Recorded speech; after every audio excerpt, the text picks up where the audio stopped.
नमस्कार दोस्तों। आज डेट है 27 जुलाई 2021। स्वागत है द हिंदू के एडिटोरियल डिस्कशन में। ये एडिटोरियल डिस्कशन हम हिंदी में करते हैं। इसका पीडीएफ के लिए आप हमारा टेलीग्राम चैनल बुद्धायस चैनल को ज्वाइन कर ले और बुद्धायस को आप लाइक सब्सक्राइब और शेयर जरूर करें। देखते हैं कौन कौन सा आर्टिकल आज हम डिस्कस करेंगे। आज हम दो आर्टिकल डिस्कस करेंगे। पहला जो आर्टिकल है, हिंद प्रशांत में भारत का क्या भूमिका है। हिंद प्रशांत जो क्षेत्र है, रीजन है, उसमें भारत की भूमिका क्या है, उससे रिलेटेड है। दूसरा जो आर्टिकल है वो है कि अभी जो निगरानी और गोपनीयता को लेकर जो कानून बनाने की प्रक्रिया है और पेगासस विवाद जो चल रही है उससे रिलेटेड है। हम देखेंगे क्या क्या इसमें जानकारी दी गई है। चलिए स्टार्ट करते हैं अपना पहला आर्टिकल। हिंद प्रशांत क्षेत्र में भारत की भूमिका, इसको आप जीएस पेपर 2 के अंतर्राष्ट्रीय संबंध से लिंक कर सकते हैं। संदर्भ क्या है? संदर्भ ये है कि हिंद प्रशांत जो क्षेत्र है उसकी पहली जो धारणा हुआ करता था, ये पहला धारणा हुआ करता था कि एशिया प्रशांत, ठीक है। पहले इसकी धारणा थी एशिया प्रशांत, लेकिन ये धारणा अब बदल चुकी है। ये धारणा अब हो चुके हैं हिंद प्रशांत, इंडो पैसिफिक रीजन। तो आप समझ सकते हैं कितनी चेंजेस आया है। इंडिया का क्या भूमिका होगा यहाँ पे, इंडिया क्या रोल निभा रही है, इंडिया के लिए क्या जरूरी है, यह आपने समझ गया होगा। क्यों? क्योंकि पहले किस तरह से अवधारणा था, पहले एशिया की अवधारणा थी हमारे यहाँ पे, लेकिन अब ये हिंद, इंडिया से इसको रिलेट किया जा रहा है, राइट। तो ये चीज़ें हम देख सकते हैं। ये देखिए, ये जो रीजन है, पूरा रीजन इंडो पैसिफिक रीजन है, ठीक है।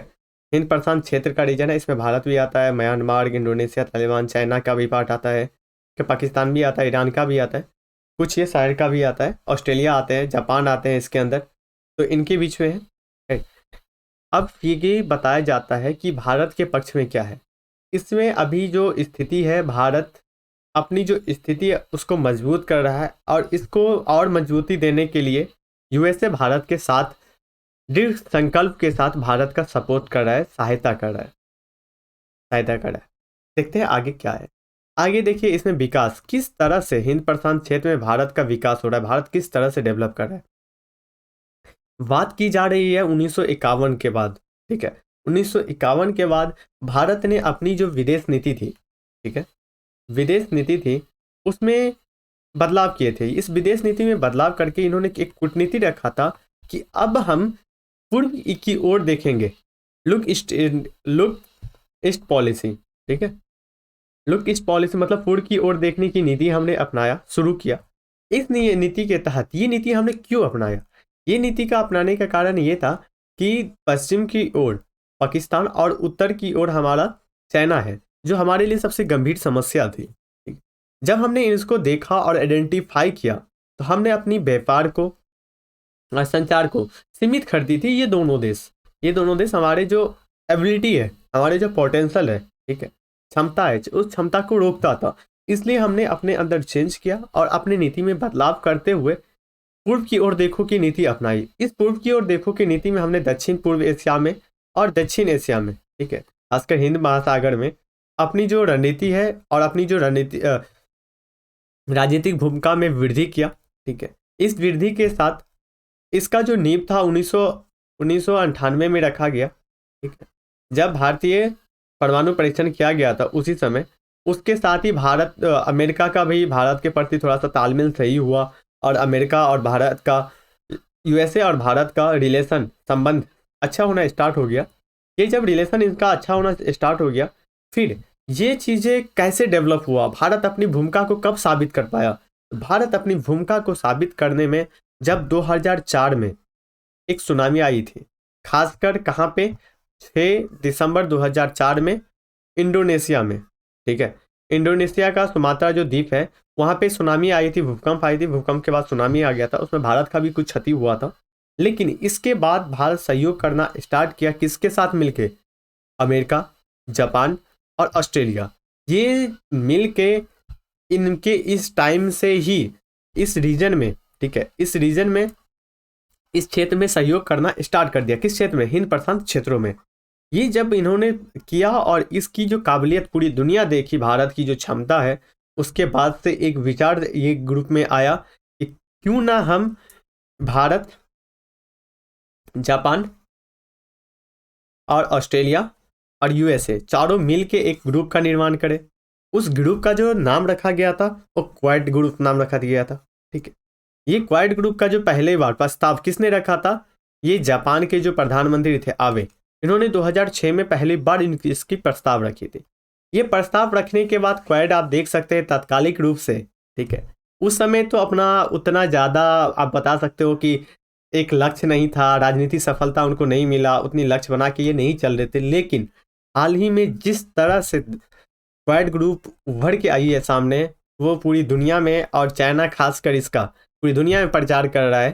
ठीक है, एक एडवर्टीजमेंट प्रचार करने के लिए चाइना है, चीन है, ठीक है, जो पूरी दुनिया में प्रचार कर रहा है कि क्वाड जो बनाया गया है वो चाइना को टेकल करने के लिए बनाया गया है। तो इस तरह से हो रही है। तो वही है कि पिछले साल अभी लॉकडाउन के समय में जब कोविड का महामारी थी, तो उस समय से किस तरह से ये जो क्वाड ग्रुप है ये अपनी सक्रियता बढ़ाती जा रही है इस रीजन में। देखिए ये रीजन क्यों इंपॉर्टेंट है, सबसे पहले ये जानिए। ये रीजन इसलिए इंपॉर्टेंट है क्योंकि यहाँ से अभी 21वीं सदी बताया जाता है कि इस रीजन का है। ठीक है, यहाँ से सबसे ज़्यादा अभी व्यापार होता है वर्ल्ड में। ठीक है, विश्व में सबसे ज़्यादा जो व्यापार होता है वो इसी क्षेत्र से होता है, हिंद प्रशांत रीजन से ही होता है। इसलिए ये बताया जाता है कि इस क्षेत्र पे जिसका अधिकार होगा और जिसकी दावेदारी मजबूत होगी वही 21वीं सदी में जी पाएगा और 21वीं सदी का महाशक्ति बन पाएगा। इसीलिए भारत यहाँ पे मौजूद है एक सबसे बड़ी दावेदार के रूप में। इस दावेदारी को और स्ट्रॉन्ग कौन करता है? क्वाड ग्रुप मिलके। यहाँ पे भारत के लिए चुनौतियाँ क्या है? भारत के लिए चुनौती चीन है। ठीक है, यहाँ पे पाकिस्तान है। तो पाकिस्तान और चीन की जो वन बेल्ट इनिशिएटिव चलता है, वन बेल्ट वन रोड जो उनकी चल रही है परियोजना, ये सबसे बड़ी इनकी चुनौतियाँ है जो जोड़ा जाता है। इसलिए यहाँ से भारत की सबसे ज़्यादा पकड़ मजबूत करने के लिए बनाया गया है। चलिए आगे देखते हैं।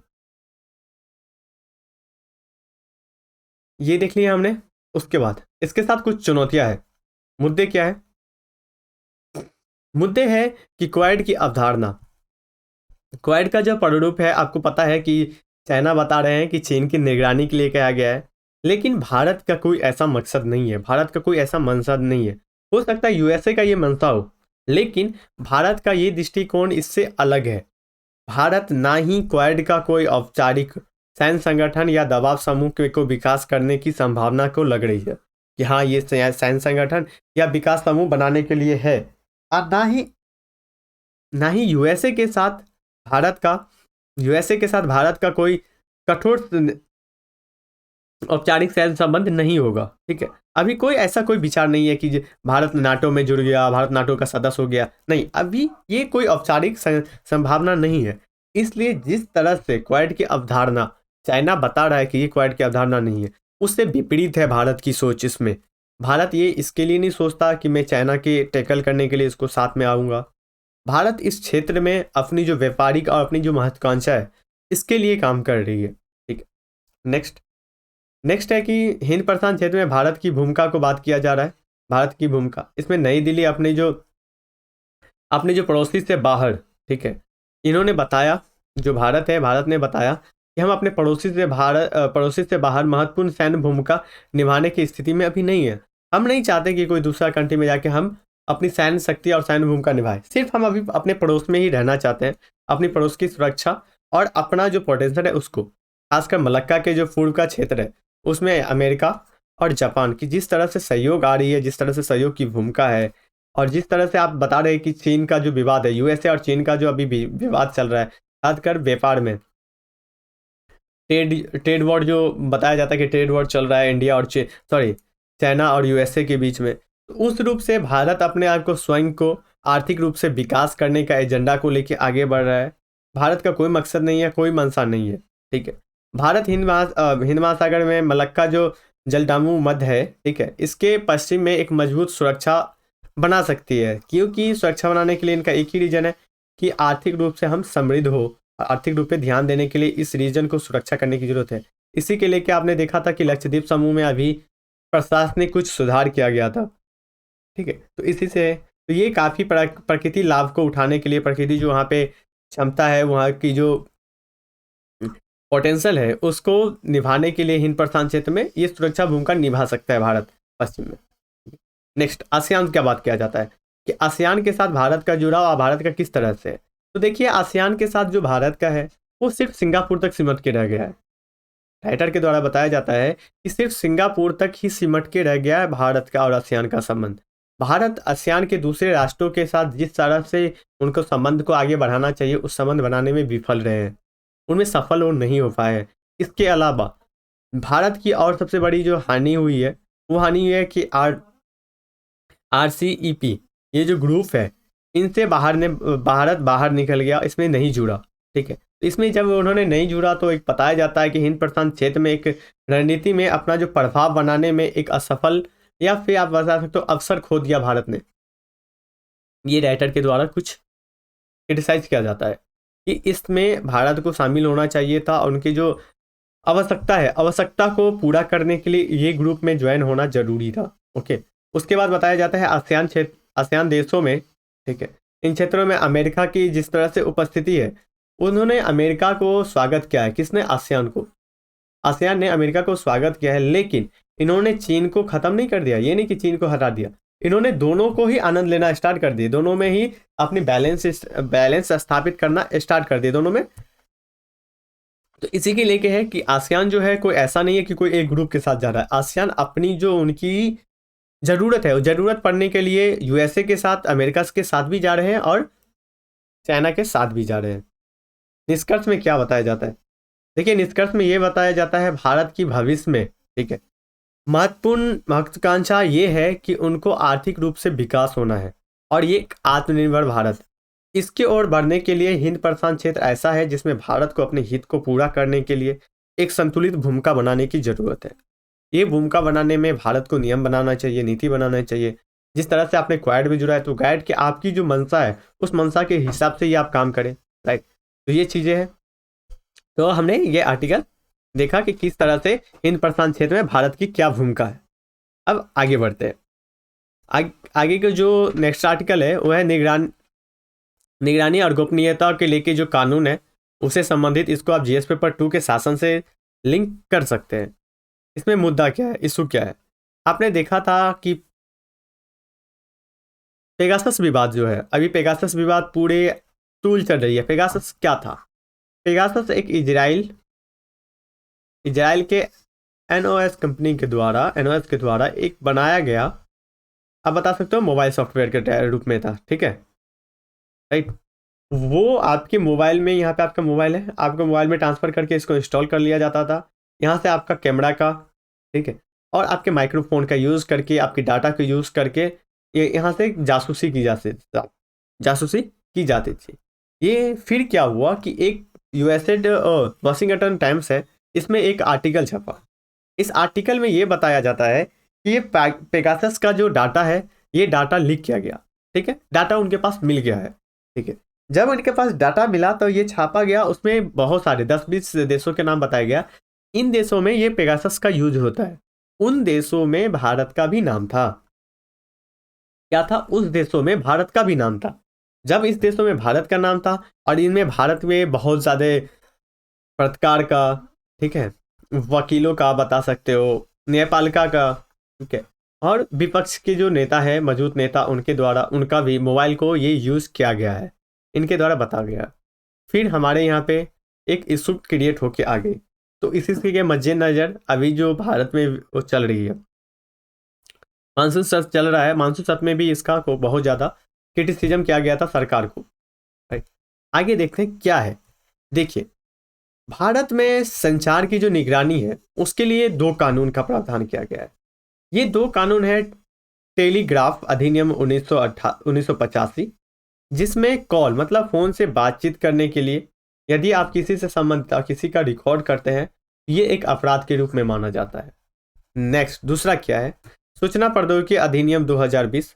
इसमें सभी इलेक्ट्रॉनिक संचार जो है ना इसकी निगरानी के संबंधित है। ये किसके अवरोध से है कि बातचीत, यदि आप फ़ोन कॉल पे बात करते हो उससे टेलीग्राफ से रिलेटेड है।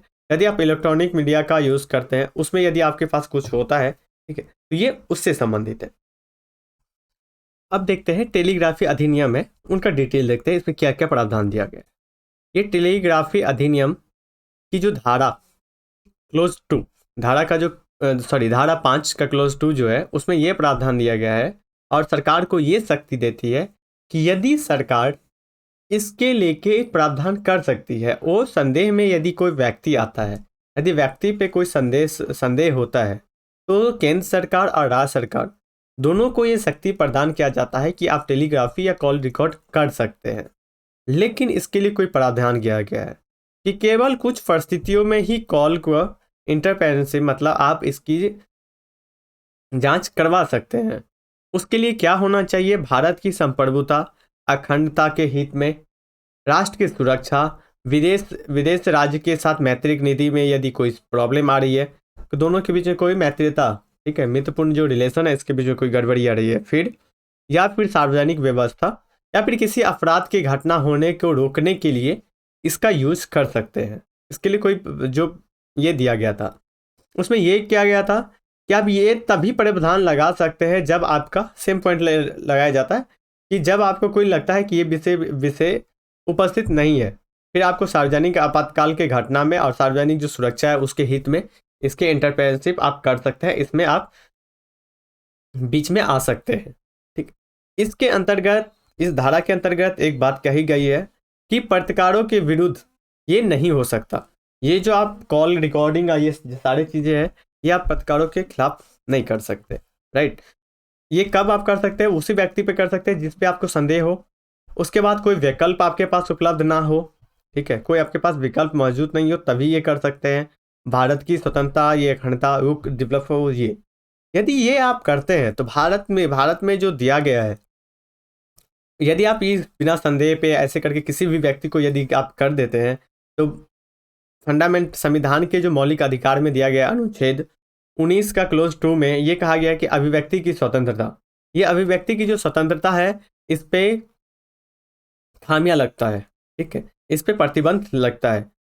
ओके, उसके बाद नेक्स्ट है कि public union for civil liberty बनाम भारत सरकार, ठीक है, ये केस आया था सुप्रीम कोर्ट में गया था। सुप्रीम कोर्ट ने बताया था कि टेलीग्राफी अधिनियम से रिलेटेड कि प्रक्रियात्मक सुरक्षा का उपाय है, ठीक है, इसकी कमी करनी चाहिए, इसमें आप कमी करिए। ओके, और इसका दिशा निर्देश देने के लिए कोई अधिकार दिया गया है कि ये कौन दिशा निर्देश कर सकता है कि कौन लागू करवा सकता है। इसको लागू करवाने के लिए ये कहा गया कि 2000 इसके तहत कहा गया कि इसका दिशा निर्देश निर्धारित करिए कि इसको लागू करवाएंगे या कौन ये पावर का यूज़ कर सकते हैं।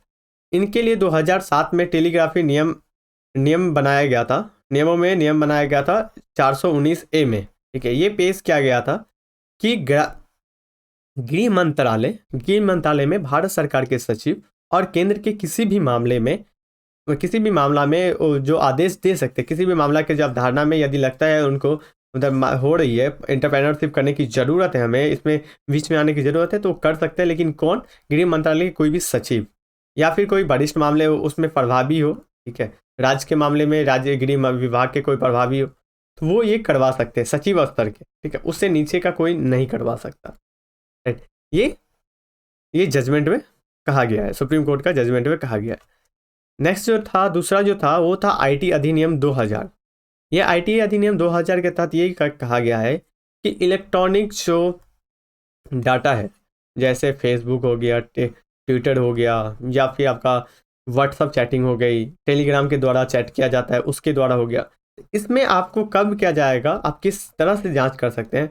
जब आपको अधिकार है कि अपराध के लिए, ठीक है, ये प्रावधान किया गया है इस अधिनियम में कि अपराध की जांच के लिए ये डिजिटल जानकारी को आपको यदि ज़रूरत है, जिस तरह से डिजिटल इंडिया इमर्ज होकर आ रही है आजकल, क्या है कि डिजिटल रूप से ज़्यादा लोग एक्टिविटी और इसको संपर्क करने का कोशिश करते हैं, ठीक है, तो इस चीज़ों में सरकार इसको इंटरवेंस कर सकती है।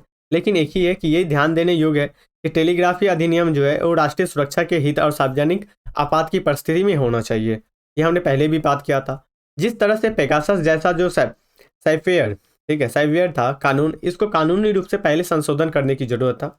उसके तहत ये IT अधिनियम और टेलीग्राफी अधिनियम के तहत इसको लागू करना होगा, ठीक है।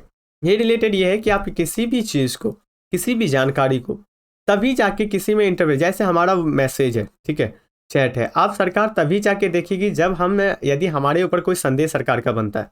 यदि बिना संदेह बने आप किसी के पर्सनल डाटा है उसका डाटा का इस्तेमाल नहीं कर सकते, पर्सनल जो चैट है उसका चैट का आप इस्तेमाल नहीं कर सकते, राइट। नेक्स्ट, निष्कर्ष में ये बताया जाता है कि हाल में जो व्यक्तियों का चयन और जो आधार है सूचना एकत्र करने के लिए, एक सीमा तक इसको ये करना चाहिए। एक तो ये मौलिक अधिकार भी है, ठीक है, मौलिक अधिकार है, लेकिन दूसरी चीज़ हमारी ये है कि हमें राष्ट्र की सुरक्षा भी सर्वोपरि है। ओके, हमारी सॉवरेनिटी, हमारी जो इंटीग्रिटी, ये सब सारे क्या है, ये सर्वोपरि है। इसके लिए आपको न्यायालय में परीक्षण नहीं करवाते, लेकिन आपको इसमें न्यायालय में परीक्षण करवा के एक मजबूत आपको ढांचा को, कमियों को दूर करने के लिए एक मजबूत ढांचा बनाने की ज़रूरत है, जिसमें व्यापक डाटा सुरक्षा कानून लाने की ज़रूरत है सरकार के द्वारा। इस कानून के तहत एक डाटा लाना चाहिए जिसके तहत कोई कानून हो और सरकार को पता चले या व्यक्तियों को पता चले कि हाँ, हमारे डाटा को सुरक्षा करने के लिए सरकार के पास या हमें कहीं पे कानून है, राइट। इससे रिलेटेड था। तो आज के आर्टिकल में हमने डिस्कस किया कि निजता या गोपनीयता को लेकर किस तरह से प्रावधान है, हमारे इंडिया में किस तरह से प्रावधान है। तो आज के लिए इतना ही। उससे पहले कि हमारा बुद्धा इस चैनल को आप सब्सक्राइब कर दीजिए, लाइक और शेयर कमेंट जरूर करिएगा, और इसका सेशन का पीडीएफ के लिए आप टेलीग्राम चैनल को ज्वाइन कर सकते हैं, जहाँ से आपको सेशन का पीडीएफ मिल जाएगा। तो आज के लिए इतना ही। Thank you so much.